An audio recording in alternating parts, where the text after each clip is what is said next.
Assalamualaikum warahmatullahi wabarakatuh.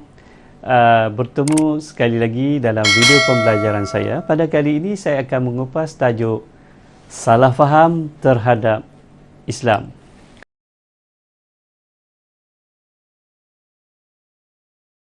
Islam merupakan agama yang paling banyak disalah tafsir oleh manusia.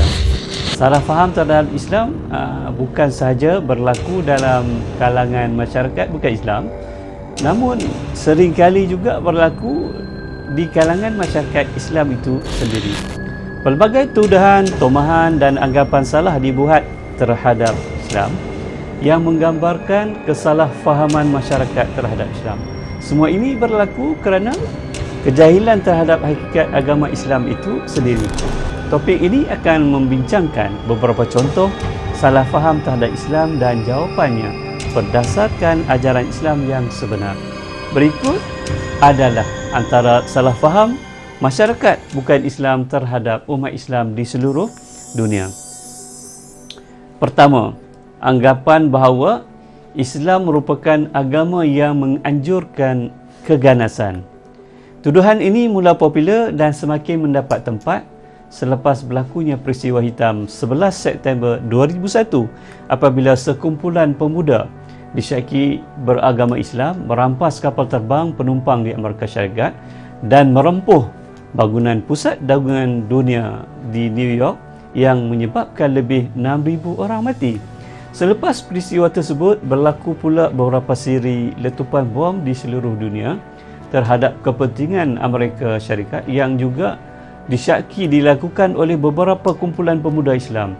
Bermula daripada peristiwa-peristiwa tersebut, anggapan bahawa Islam merupakan agama yang mengajar keganasan mula mendapat tempat dalam kalangan masyarakat bukan Islam di seluruh dunia.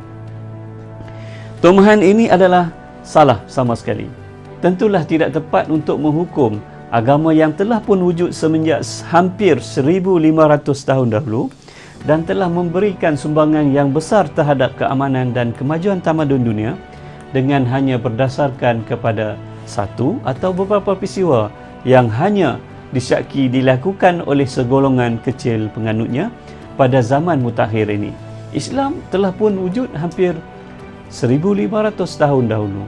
Dalam tempoh tersebut, Islam telah membuktikan bahawa ia adalah agama yang sangat mementingkan keamanan dan keselamatan manusia seluruhnya. Pada zaman keagungan Islam, masyarakat manusia pelbagai agama telah hidup dengan aman dan makmur di bawah pemerintahan Islam. Mereka bukan saja menikmati kehidupan yang bahagia sebagai rakyat biasa, malah ada antara mereka yang dilantik sebagai pembesar ataupun menteri yang diberikan kuasa-kuasa tertentu dalam pemerintahan negara Islam. Malah banyak ayat Al-Quran yang melarang umat Islam daripada bermusuhan dengan orang bukan Islam, kecuali jika mereka dahulu yang memulakan permusuhan. Selain itu, Rasulullah SAW telah menunjukkan contoh yang sangat baik dalam hal ini. Semasa baginda memerintah negara Islam Madinah, kota Madinah turut didiami oleh orang bukan Islam. Namun, baginda telah mewujudkan satu kontrak sosial yang dikenali sebagai Piagam Madinah yang menjamin hak-hak orang bukan Islam dalam negara Islam Madinah untuk hidup dengan aman damai dan menjalani ajaran agama mereka tanpa gangguan. Ajaran Al-Quran dan petunjuk As-Sunnah inilah yang memandu masyarakat Islam dalam membentuk sikap dan hubungan yang baik serta adil dengan masyarakat bukan Islam pada sepanjang sejarah. Dengan itu, beberapa peristiwa yang berlaku mutakhir ini tidak wajar dijadikan asas untuk mendakwa Islam sebagai agama keganasan yang tidak toleran. Islam disebarkan melalui mata pedang. Islam juga sering digambarkan sebagai agama yang disebarkan melalui pedang, iaitu melalui kekerasan dan peperangan. Tuduhan ini juga tidak berasas sama sekali. Al-Quran melarang umat Islam melakukan kekerasan dan peperangan terhadap orang bukan Islam untuk memaksa mereka menerima Islam. Allah Subhanahu Wa Taala berfirman yang bermaksud, tiada paksaan dalam agama. Dalam ayat 256 dalam surah Al-Baqarah.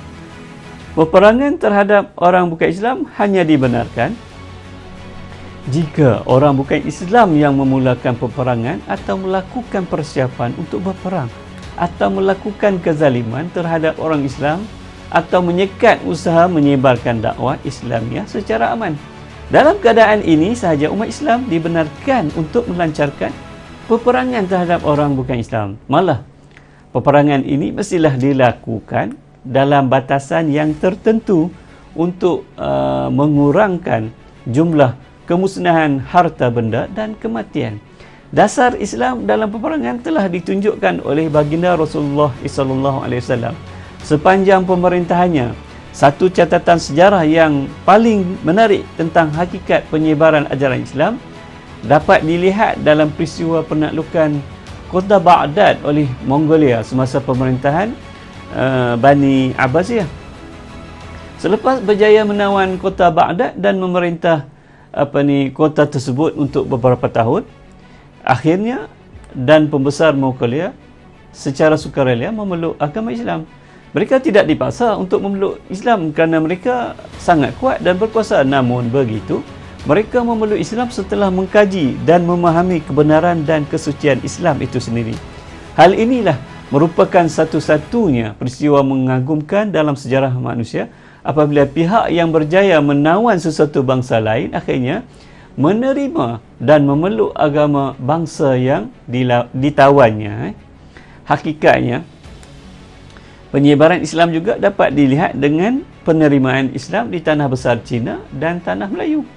Islam disebarkan di Cina dan Nusantara oleh para pendakwah yang juga merupakan para pedagang. Para pedagang ini tidak mungkin memaksa masyarakat di negara Cina yang sangat kuat yang sangat kuat pada ketika itu untuk memeluk Islam. Hal ini bermakna Islam disebarkan melalui contoh teladan yang baik dan kebijaksanaan yang tinggi di negara Cina. Masyarakat Islam di negara Cina pada masa kini berjumlah lebih 60 juta orang, iaitu jumlah masyarakat Islam yang terbesar di negara bukan Islam. Sejarah turut mencatatkan bahawa agama Islam disebarkan di Nusantara termasuk di tanah Melayu semasa zaman para Meswara memerintah Melaka, bukanlah melalui peperangan dan kekerasan. Semuanya peristiwa ini menggambarkan bahawa dakwaan Islam disebarkan melalui mata pedang adalah salah sama sekali. Okey, dakwaan yang ketiga, salah faham yang ketiga, Islam menggambarkan Islam sebagai agama yang kolot dan ketinggalan. Tuduhan juga sering dilemparkan kepada Islam sebagai agama yang kolot, mundur, ketinggalan dan hanya sesuai untuk masyarakat yang kurang bertamadun saja. Tuduhan ini dilontarkan sebahagian besarnya berpunca daripada hakikat kedudukan umat Islam dan masyarakat Islam seluruh dunia hari ini yang secara umumnya sangat mundur, tidak berilmu dan berpecah belah. Bagaimanapun, jika kajian dilakukan secara jujur dan objektif terhadap isi kandungan ajaran Islam dan perjalanan agama Islam sepanjang sejarah manusia, kita akan dapati Islam merupakan satu agama yang dinamik, progresif dan sangat mementingkan ilmu pengetahuan. Hakikat kemunduran dan kekurangan ilmu di kalangan masyarakat Islam di dunia hari ini tidak boleh dijadikan sebagai asas bagi membuktikan bahawa agama Islam merupakan agama yang mundur dan membelakangkan ilmu pengetahuan. Malah, hakikatnya masyarakat Islam mundur pada hari ini kerana mereka telah membelakangkan agama Islam. Masyarakat Islam pada hari ini hanya dikatakan Islam pada nama sahaja. Dari segi pemikiran, kehidupan dan penghayatan, mereka tidak lagi mengikuti ajaran Islam. Justru mereka mundur dan lemah seperti mana yang dialami sekarang. Namun dari segi dasarnya, Islam sangat mengutamakan ilmu pengetahuan. Oleh sebab itulah ayat yang pertama diwahyukan oleh Allah Subhanahu wa taala, iaitu Iqra, telah menggesa Rasulullah sallallahu alaihi wasallam untuk membaca. Gesaan ini bukan saja ditujukan kepada Rasulullah sallallahu alaihi wasallam saja, tetapi ianya ditujukan juga kepada umat Islam baginda seluruhnya. Anda pasti mengetahui bahawa membaca merupakan jambatan ilmu. Hal ini sudah cukup untuk membuktikan betapa pentingnya kedudukan ilmu dalam Islam. Dengan penekanan terhadap kepentingan ilmu, anda dapati agama Islam telah membawa masyarakat Arab yang pada asalnya hidup secara primitif dan mundur telah berubah menjadi sebuah masyarakat yang maju dan gagah. Okay?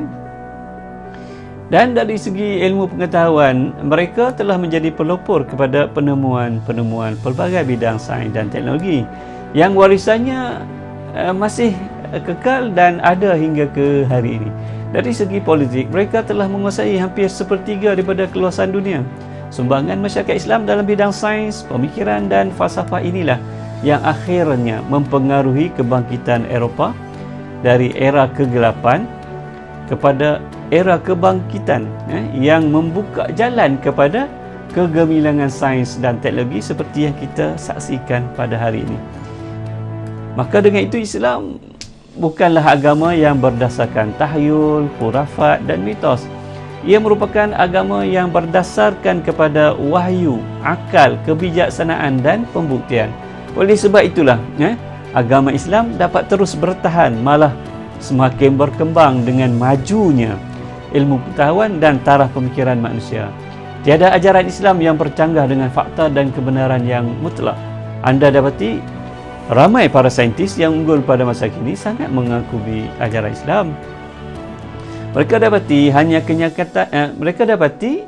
banyak kenyataan yang dinyatakan oleh Allah Subhanahu Wa Taala dalam Al-Quran hampir 1500 tahun yang lalu sangat menepati dengan banyak penemuan sains pada zaman moden ini.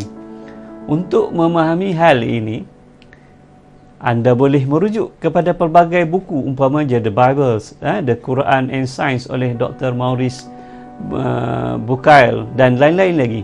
Semua faktor ini membuktikan kedudukan agama Islam yang sebenarnya dari segi kebenaran dan keunggulannya. Dan salah faham yang seterusnya yang menggambarkan bahawa Islam tidak mementingkan kehidupan dunia. Satu tanggapan salah yang agak popular juga dalam kalangan masyarakat Islam sendiri tentang ajaran Islam ialah agama tidak mementingkan kehidupan dunia. Dengan itu, pada pandangan mereka, masyarakat Islam perlu menumpukan sepenuhnya kepada amal ibadat, khusus untuk mendapatkan kebahagiaan pada hari akhirat. Kesenangan dan kebahagiaan hidup di dunia hanya milik orang bukan Islam. Dengan itu, biarkan orang bukan Islam berusaha untuk kejayaan hidup di dunia, manakala orang Islam hanya menumpukan kepada kejayaan hidup di akhirat. Hal ini merupakan satu tanggapan salah yang sangat berbahaya bagi umat Islam dan bercanggah dengan mesej Islam yang sebenarnya.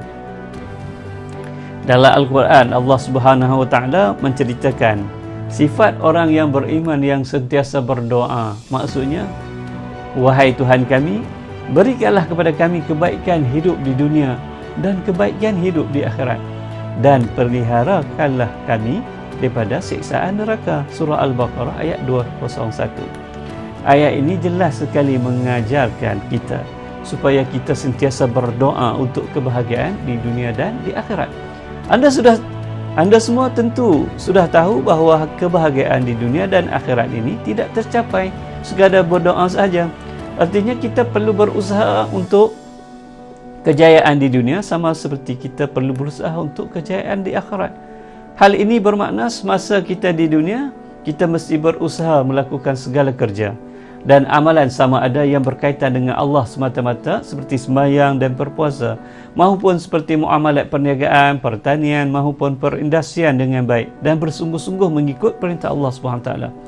Kita akan mencapai kejayaan dengan melakukan kerja dan amalan kita seperti ini. Hal ini bermakna untuk mencapai kejayaan di akhirat, kita juga perlu mencapai kejayaan di dunia. Kejayaan di dunia yang dicapai melalui usaha yang bersungguh-sungguh dalam pelbagai bidang kehidupan, mengikuti seperti yang dikehendaki oleh Allah SWT. Selain itu, kita perlu juga memahami pengertian konsep ibadah dalam Islam. Konsep ibadat dalam Islam merupakan satu konsep yang luas ibadah. Bukan saja bermaksud sembahyang, berpuasa, berzakat, haji, membaca Al-Quran dan sebagainya, tetapi ibadah juga bermaksud bekerja mencari rezeki dalam bidang perniagaan, dalam bidang pertanian, perindustrian, perkhidmatan dan lain-lain dengan syarat ia dilakukan secara baik menepati syariat yang dikehendaki oleh Allah SWT. Hal ini bermakna jika seseorang berusaha dengan tekun mencari rezeki untuk diri sendiri dan tanggungjawabnya bagi meningkatkan taraf hidup mereka, maka ia dikira sebagai satuan ibadah. Dia bukan saja akan mendapat kejayaan di dunia, tapi ia juga akan diberi pahala oleh Allah SWT di akhirat nanti. Hal ini berarti dia akan mendapat kejayaan di dunia dan di akhirat. Inilah konsep ibadah dalam Islam. Islam tidak memisahkan antara dunia dan akhirat. Semuanya merupakan ciptaan Allah untuk manfaat manusia. Dengan itu, manusia mestilah memanfaatkan kedua-duanya sebaik mungkin dengan merancang dan berusaha untuk berjaya di kedua-dua alam tersebut. Inilah pandangan Islam yang sebenar tentang kehidupan di dunia dan di akhirat. Dengan itu, pandangan yang mengatakan Islam hanyalah mementingkan kehidupan akhirat semata-mata adalah pandangan yang ternyata salah dan tidak menepati hakikat ajaran Islam yang sebenarnya. Kehidupan dunia yang ditolak oleh Islam ialah kehidupan dunia yang penuh dengan kejahatan dan maksiat. Sebaliknya, kehidupan dunia yang dilalui dengan baik mengikuti lunas-lunas Islam adalah kehidupan yang disukai dan diredai oleh Allah SWT dan akan diberikan ganjaran sama ada di dunia ataupun di akhirat kelak. Sekian saja video pembelajaran saya pada kali ini, dan pastikan jangan lupa anda subscribe saya punya channel, like dan komen di video di bawah ini. Untuk itu, wabillahi taufiq wal hidayah. Assalamualaikum warahmatullahi wabarakatuh.